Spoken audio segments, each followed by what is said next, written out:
Hello VC, it's Alexander from Wax and Wine, and today I wanted to do a quarterly vinyl finds, kind of keep you up to date on what I found at thrift stores. Before I go any further, I just wanted to thank the Waxed. He saw my last video. I think someone shared with him and knew I was describing him, and it's okay. That first off, I am thankful because him and Rachel's Ghost sent over many followers, so that was very kind. And then the other thing is, I understand people aren't as social as I am. I do like to talk to people. I do like to see what's going on, talk with shopkeepers. I find that fun. It's why I watch YouTube videos, in fact, is to see how people like my friend in Pennsylvania out there, Tony, and others, kind of what their collecting habits are, what they're listening to. You know, our guy in Central California there, in Bakersfield, I don't know why I can't remember his name, but what punk records he's collecting or what records he's getting rid of. So things like that. My buddy John, his Americana collection. So I like the social aspect of this too. I like to sit down and listen, especially after working so many jobs. Speaking of which, let's talk about the parameters here. Every record you're going to see is $8.99 or less. That's right. I said $8.99 at a thrift store. So I live in LA. There are many thrift stores. The other thing is, when we're digging at thrift stores, you have to be patient. You have to see stuff, and there's a few things, right? As we're hitting that jackpot. First, did you find anything? Okay, that's one. Two, when you found your jacket, is it shredded? Is it in good shape? Then is the record in the jacket? That's a major obstacle. Sometimes you find John Coltrane, and you're like, oh man, original Impulse, John Coltrane, you know, whatever the title. And then you look inside and it's a polka album and you're like, okay, there we go. I knew it felt too good to be real. So there's that. Then sometimes the Impulse record is inside the jacket, but it's shredded. And I'm past the point of collecting records to say that I have them. I don't really care. This is for me. This is what I've always spent my money on. My dad and I would drive up to Amoeba when we lived in Orange County, and I would spend my paycheck up at Amoeba every 2 weeks in the early 2000s. So it's something I've always enjoyed, is buying music. And this is kind of a nice thing because as I do spend real money on records, it's nice to find stuff for value. So without further ado, let's go over what I found. So very early on, I found a really cool collection. This had a bunch of Argentine records. I only took 3, of which I'll show you 2. I saw Mercedes Sosa, so I kind of knew what I was dealing with. So I came away with 2 Mercedes Sosa records and 1 Osvaldo Pugliese. So Italian name, totally Argentine, flamenco stuff. I thought I would give it a whirl for my girlfriend's sake. It's beautiful, beautiful music. And like I said, it's a whole Argentine collection. When I'm at thrift stores also, I feel like this is all over the place, but when I'm at thrift stores also, sometimes I just take a chance. Sometimes I see a record that I'm like, I could clean that up. Let's see what happens. So I do that. And then other times it's like renting a movie or renting a book from the library. And you just kind of want to experience something. Here's one I saw that I thought I would take a chance on. De La Soul is Dead. I saw this thing just languishing out there. It didn't really clean up. Okay, so it finishes its life as a VG copy, so there's a lot of surface noise there, but I thought, whatever, $2.99, and maybe one day I'll find the jacket and I'll feel better about it. This next one I took a chance on. This was at a different Goodwill, ton of ringware. I had never seen this band before. This is called Sweetwater. They are from Los Angeles. This released, self-titled record released in 1968. I have a 69 repress of it. Very clean, no ringware on the record. Very cool. Love that. I loved what was happening on that record cover. I thought, oh, this is going to be good. So it was just like a good book experience, right? You're like, oh, let me just dive in. Let's see what happens. And it hits. Found this right next to that Sweetwater record, also from the Goodwill, Josef Szegedy. So I don't know how to say that last name, but a virtuosic violinist doing Prokofiev's Violin Concerto No. 1 and Stravinsky. That Stravinsky duo is kind of the thing that works for me.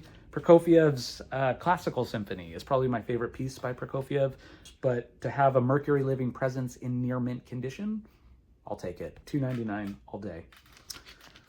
$4.99 at another thrift store. This is my first ever Rush record. a repress on Mercury, but super clean. Let's call that a VG++. That was great. When I talked to you guys about finding local natives, which has been one of my favorite finds all year, just Guerrilla Manor. Love that record. I found this Somewhere Else with the autograph of the artist, Mr. Blake Mills. So this is accompanied by a book by Sam Jones and his photography. And while it didn't come with that book, I paid $3.99 for a pristine copy of this record. And I'll be honest, it kind of hits me like that John Fahey, that kind of Americana-esque style. And it really works. And I really, really like it. Found this, $4.99, Muddy Waters, Mud in Your Ears. This is a great comp on Muse. Was super excited when I found that. Love Muddy Waters. Okay, so this next three is from the same store. I paid $2.99 for all of these. This is a thrift store that doesn't do stickers, which, may, bless their hearts. This is Balcony in stereo. This is the famous Buffo.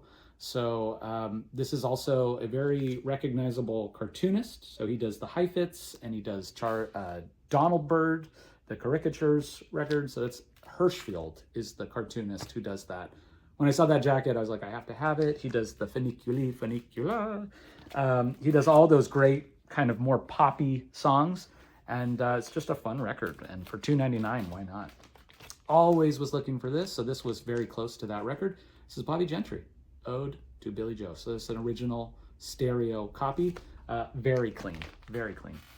And then to round that out, Elvis's Golden Record.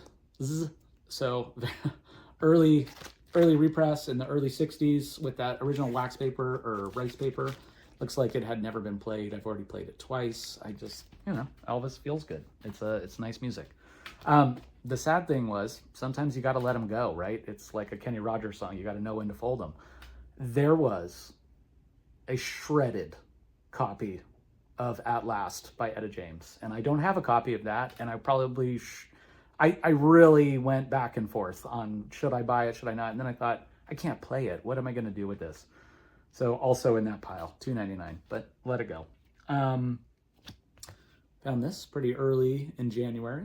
Beach Boys, paid $2.99. This is a repress from the 80s. Very, very clean off the blue Capitol. I have an earlier copy, but that's probably just as clean, and I can share that with a family member or take it up to my parents' house and spin it during the holidays. These two I took a chance on. The first one is Rasputin's Stash. So this is a record, I just looked at it and I said, yep, this is coming home with me. And it's only because I bought this record. So now these are the two most expensive in this whole stash. So I paid $8.99 for both of them. They were in their little collector's box.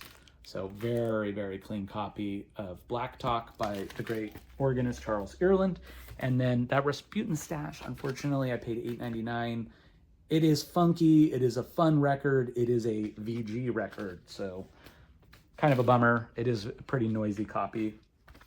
Got this at a Goodwill.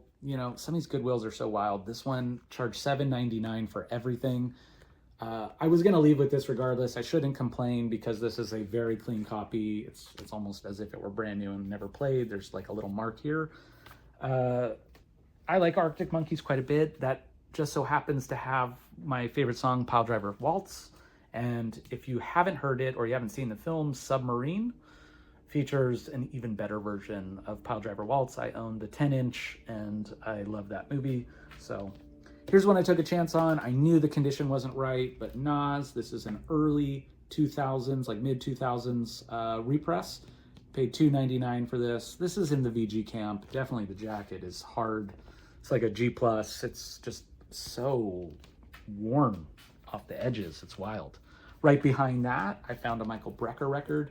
Ken McAuliffe had turned me on to this player long ago. Got this for $2.99. It had been on my Discogs want list, and I just didn't want to pony up like $7 plus tax plus shipping. So finally got my copy in the shrink, super clean. The Brecker Bros are fantastic players. He's featured with Charlie Hayden, Jack DeJohnette. It's good stuff going on. We got Pat Metheny on guitar.